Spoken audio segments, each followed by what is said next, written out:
Hi Kathy, this video is to show you how to navigate in Canvas. Usually when you log in, you'll be brought up to the dashboard. You're enrolled in two classes right now, FDM 80, the embroidery class, and then this is the fashion department faculty. So this is where I might post things just for other instructors to know about. And I have a discussion board in here. If you ever want to request materials or supplies, you can request it on that discussion board. But to teach your class, you'll just need to worry about FDM 80 over here. So you should be able to just click it one time and it should open up. My computer's taking a little minute. So it opens up to the home page. I might try to clean this up for you because it defaults to 16 modules and you only have 8. So maybe I'll go in a little bit and just delete the other buttons. But I always tell students I think the easiest way to navigate is through modules. So I recommend that for you as well. So if you click modules here on the left, I think it's the easiest way to understand how to work the system. Up here, I put where to purchase embroidery designs, and this is what an intern manager recommended to me. If you click this, it opens up a page, and then there's a link to go to that website. So it took us out of Canvas to this website. This was recommended by, again, a local company. I'm going to go back to modules, and here we are. So if you wanted to add another person, all you have to do is hit this plus sign right here, and you can add an assignment, you can add a quiz, you can add a file, but usually you might just want to add a page, and then the page is just really nothing, and then you can type on the page the link of where to go to. So play around with that. You can add a discussion if you want students to share ideas and talk to each other. You can do that as well. So I'm just going to hit cancel for right now. Then I also made a section of Stitch Era digitizing software tutorials. Right here is the manual, the user manual. So that's very helpful. It's very long and answers lots of questions. And then here are some videos I made. I think, let me actually double check. Let's see here. These are some assignments I've had in a different class. Okay, no. I had an assignment for students to create a monogram and text in a different class. And so I just put the user manual of how to do that. And then this is actually on a discussion board. So students were supposed to post what they made on the discussion board. So that's actually not super helpful. Let's see here. I think, let me try the vector one. Okay, Sorry, let me go back. You know what? I still need to add my videos. I don't see the videos I made up here for you, darn it. Okay, I'll have to look for those videos. When I find them, I'll add them here. But anyways, below it are all of the PowerPoints that you sent over. So module 1, you had 2 PowerPoints.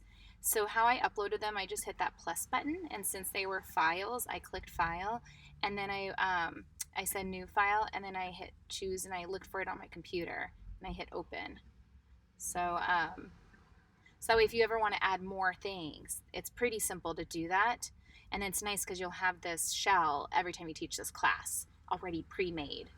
Then we have module 2, the PowerPoint you sent, module 3, module 4, 5, I put your field trip, 7, and then 8 that you're doing presentations. Here I have a list of tons of websites for inspiration, just for design inspiration. I just left it. There's like hundreds. I just left it there in case students wanted access to it. And then there's also every day you can take attendance. Just click attendance here. I know my internet's a little slow right now. It's thinking about it. There we are. You'll want to click FDM 080. Here we are. And then usually what I do, I just say mark all present. And then I'll say, Itzel, if she's here, then I leave it. I'll say Diana, if she's not here, I just click one time and it turns red. If you want to keep track of someone being late, you just click it a third time. If you made a mistake, click it a fourth time and a fifth time. You just keep clicking it until it is what you want. So this is an easy way to take attendance, because at the end of the semester, to turn in your attendance records, all you have to do is click here and say attendance report, and it downloads the report for you to email the admissions office. So all you have to do is click attendance right here. I'll unmark all for you to do. I did put some assignments here for you. You said classroom participation was 25% of your grade. Notebook was 25% of the grade, and then the final project was 50%. You're not allowed to grade for attendance. You can grade for participation, but not attendance. So I just said it was non-graded, and it's 0% because the Canvas automatically keeps track of it and puts it under assignments. So I just left it there for 0%. For you to put in your grades, you will click grades. Okay. And then here are the things that you're grading for. And you know, at the end of the semester, you can type out of 100 points what Itzel's grade is for participation. Maybe it was 99 points. Just hit enter. And then you can type in out of 100 points for her notebook, the stabilized section. Maybe she only got 50 points. You know, so just type in all the grades, and then it automatically will tell you what the total grade is here. It does all the math for you as well. So that's kind of nice.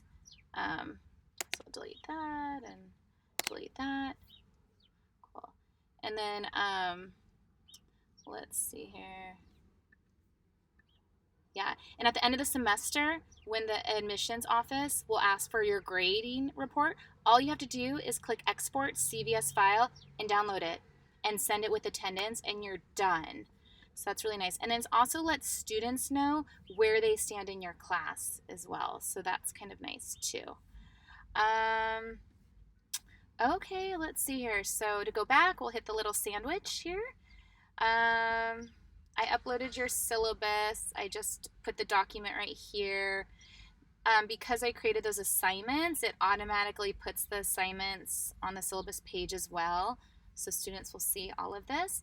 I just put the due date the week after you assigned it. So the stabilizer section, you assigned it the week before, so I said it was due the following week at 9 a.m. You can always change this yourself just by clicking on it. There's an edit button, and you can go change it, you know, whatever date you want. Just change your due date. I'm gonna hit the back button. Also, once you're in an assignment, you know, I told you to go to grades to grade. You can also even just hit speed grader, and you can grade each student individually that way. So Itzel's first, and then you hit the next arrow. Diana's second. So this is another way. You can change the assignment so that they have to upload it, and then you can just see it on the computer. But I just left it that they're turning it in class, so you can just grade it in class and then just go manually type in their grade later. Yeah, so anyways, I'm going to get out of this just by going to the whole thing. So anyways, play around in this. Let me know if you have more questions. Here, maybe I'm just going to delete this right now for you. Oopsies. Oh, I didn't mean to do that. Uh-oh. There we go. I want to say delete, delete, delete, delete, delete, delete. Okay, there we go. I might even delete all of this because I think it's too confusing for your course. We'll just do that. We'll just make yours super, super simple. There we go. Okay, great. Save that. Okay, yeah. So again, you can always call me, text me if you have questions. I'm here to help. I really want to make this a fun, successful class. Yeah, and so thank you again for everything, and I'll talk to you soon. Bye.